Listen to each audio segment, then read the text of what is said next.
안녕하세요. 오늘은 1대1 제자 양육자반 예수 그리스도에 대한 세 번째 만남을 살펴보고자 원합니다. 제가 먼저 지난 시간에 했던 내용들을 리뷰해 보겠습니다. 저희들은 첫 번째 만남에서 예수님의 인성과 예수님의 신성에 대해서 살펴보았습니다. 즉, 예수님은 완전한 사람이셨고 완전한 하나님이셨다. 그래서 중보자로서 하나님과 우리 사이에 이게 막혔던 그 담을 단절됐던 그 관계를 연결해 주시는 참된 중보자가 되신다라고 하는 사실을 살펴보았습니다. 그래서 그 예수님에 대한 우리의 신앙을 고백을 드리는 것이 중요하다라고 언급을 했고요. 두 번째 만남에서 우리는 예수님의 사역 가르치셨고 천국 복음을 전파하셨고 약한 것을 고치셨다. 그리고 십자가에 죽으신 사건에 대해 살펴보았습니다. 예수님께서 대속물로서 십자가에 죽으실 것을 알고 계셨고 그 삶으로 걸어가셨던 것이죠.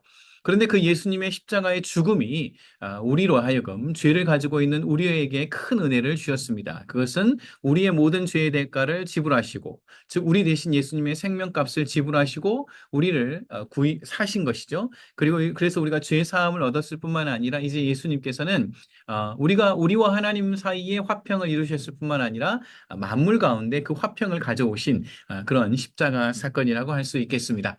자, 오늘은 이제 부활에 대한 예언과 증인들, 그리고 부활 이후의 예수님의 모습, 그리고 부활에 대한 믿음, 이 세 가지의 키워드를 기억하면서 한번 본문으로 들어가 보겠습니다. 세 번째 만남의 암송 구절인데요. 중요한 아이디어들은 제가 그린으로 컬러링을 했습니다. 여러분 화면을 보시면서 묵상하는 마음으로 마음에 새기는 의미를 가지고 함께 말씀을 읽으시겠습니다. 로마서 6장 4절입니다. 그러므로 우리가 그의 죽으심과 합하여 세례를 받음으로 그와 함께 장사되었나니 이는 아버지의 영광으로 말미암아 그리스도를 죽은 자 가운데서 살리심과 같이 우리도 또한 새 생명 가운데서 행하게 하려 함이라. 에베소서 1장 22절 또 만물을 그의 발 아래에 복종하게 하시고 그를 만물 위에 교회의 머리로 삼으셨느니라 했습니다. 이렇게 화면에서 보신 바와 같이 우리는 예수님께서 죽은 자 가운데서 살아나셨다는 사실을 그리고 지금은 하나님 우편에서 모든 만물을 통치하시는 분이심을 살펴볼 것입니다. 동반자 교정 22페이지에 여러 가지 쭉 내용들이 이어지는데요. 그중에 저희가 인트로에서 중요한 부분을 한번 읽고 넘어가겠습니다. 그러나 예수가 십자가에서 죽은 것으로 끝나버렸다면 그는 위대한 인물로만 기억되었을 것입니다. 그런데 성경은 예수가 죽었다가 다시 살아났다고 말합니다. 그리고 그 예수가 지금 살아서 역사한다고 말합니다. 당신은 이 사실을 어떻게 생각합니까? 아, 교재 22페이지로 들어가 보면요. 이제 예수님의 부활에 대한 그런 예언과 여기에 대한 많은 증거가 있다는 질문들이 나오고 있습니다. 첫 번째 질문인데요. 예수는 자기가 죽은 후에 어떤 일이 일어날 것이라고 말했습니까? 마태복음 16장 21절 말씀을 한번 읽어 보겠습니다. 이때로부터라는 말은 베드로가 예수님께 신앙의 고백을 드렸던 그 이후입니다.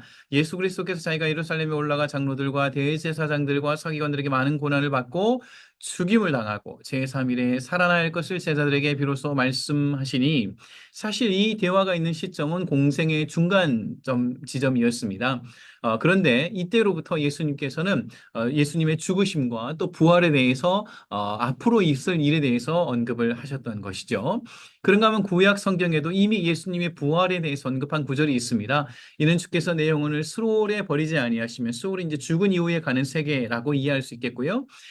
주의 거룩한 자를 멸망시키지 않으실 것임이니이다.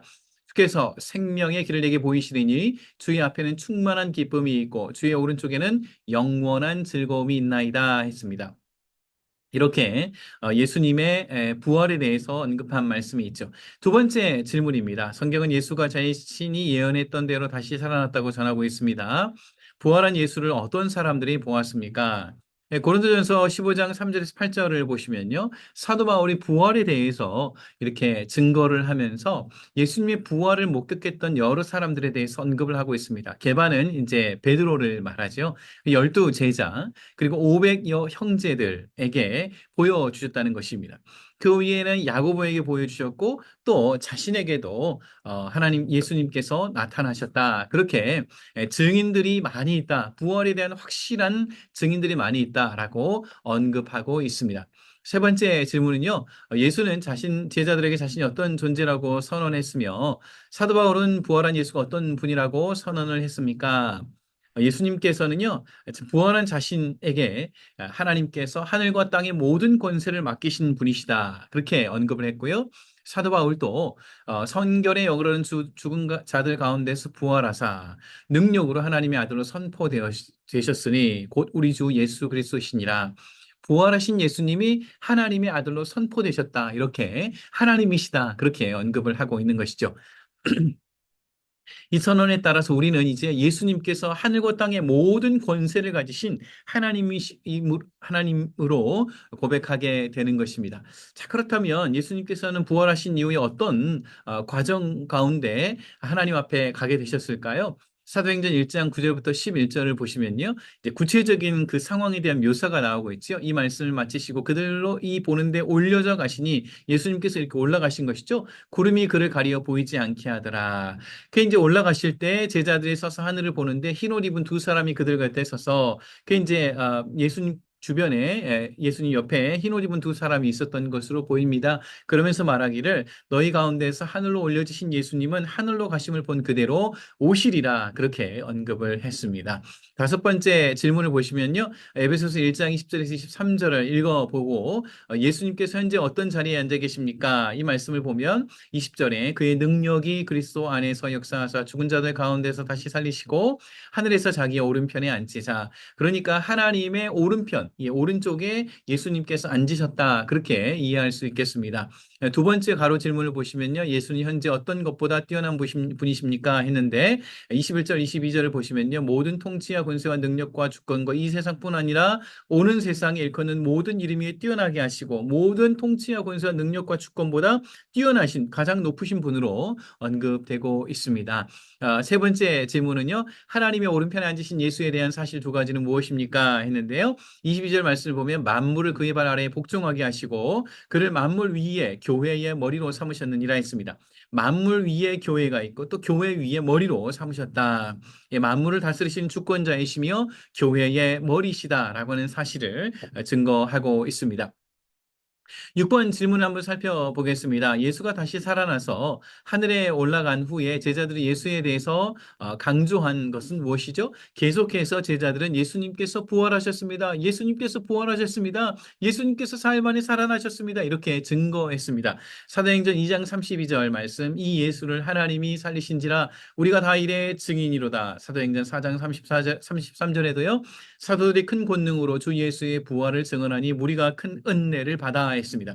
예수님의 부활을 힘있게 증언을 했던 것이죠. 7번 질문을 보시면요. 예수의 부활을 믿는 신앙은 실제 생활에 어떤 영향을 줄 수 있습니까? 그랬습니다. 로마서 6장 4절과 5절 말씀에 근거해 볼 때 우리가 예수님의 죽으심과 합하여 세례를 받음으로 함께 죽었다는 거예요. 세례를 받을 때 우리가 예수님과 함께 죽었다는 겁니다. 예수님의 십자가에 죽으실 때 우리도 함께 우리의 생명도 죽었다는 것이죠. 그리고 아버지의 영광으로 말미암아 그리스도를 죽은 자 가운데서 살리심과 같이 우리도 예수님과 하나가 되었기 때문에 새 생명 가운데 다시 살아나게 되었다는 것입니다. 만약 우리가 죽으심과 같은 모양으로 연합한 자가 되었으면 부활과 같은 모양으로도 연합한 자가 되리라. 무슨 말이죠? 예수님이 십자가에 죽으실 때 같이 죽었고 예수님이 부활하실 때 우리도 같이 살게 되었다. 그것을 언급하고 있습니다. 여덟 번째 질문을 보면요. 고린도전서 15장 14절부터 19절을 읽어보면 예수의 부활이 역사적인 사실이 아니라면 현재 예수를 믿는 사람들에게 어떤 문제가 있습니까? 했는데요. 이 구절을 읽어보면 그동안 사도 바울이 그의 평생을 헌신했지 않습니까? 예수님을 전하는 것에, 특별히 예수님의 부활을 전하는 것에 헌신을 했는데 그 모든 것이, 교회를 세운 것이, 그 모든 것이 그의 일생이 다 헛된 것이다. 그렇게 언급을 하고 있습니다. 우리의 전파도 믿음도 것이고 거짓 증언자가 될 것이며 여전히 죄 가운데 있고 잠자는 자도 망하게 될 것이고 불쌍한 자가 된다. 소망이 없다. 그렇게 절망 가운데 있다. 그렇게 언급을 했습니다. 예수님의 부활을 믿지 못하면서도 예수님을 높이 평가하는 사람들이 있습니다. 그러나 그 평가는 완전할 수가 없죠. 예, 당신은 이제 예수님의 부활에 대해서 어떻게 생각하십니까? 오늘 이 과에서 증거하고자 하는 내용은 예수님께서 사흘 만에 부활하실 것이 오래전부터 예언되었고 예수님도 말씀하셨고 그 말씀하신 대로 사흘 만에 부활하셨다는 것이고요. 그에 대한 증거들이 많이 있다는 것입니다. 증인들도 많이 있고요. 지난 2000년 동안 내려오면서 이 부활의 사실은 깨지지 아니하고 무너지지 아니하고 많은 사람들에게 지금도 전파되고 있습니다. 여러분은 어떻게 이 사실을 생각하십니까? 부활은 이 내용을 통해서 볼 때 역사적인 사실임이 확실합니다. 오늘 내용을 리뷰해보면요. 부활에 대한 예언과 증인들을 살펴봤고요. 부활 이후에 예수님 그리고 부활에 대한 이 믿음에 대해서 한번 살펴보았습니다. 이번 과를 배우고 깨달은 점, 느낀 점, 행동할 것에 대해서 한번 기록해 보시고요. 한번 가족들과 또는 이게 동반자분과 함께 대화하실 때 꼭 나누어 보시기를 부탁드립니다. 저는 그러면 다음 시간에 찾아뵙겠습니다. 감사합니다.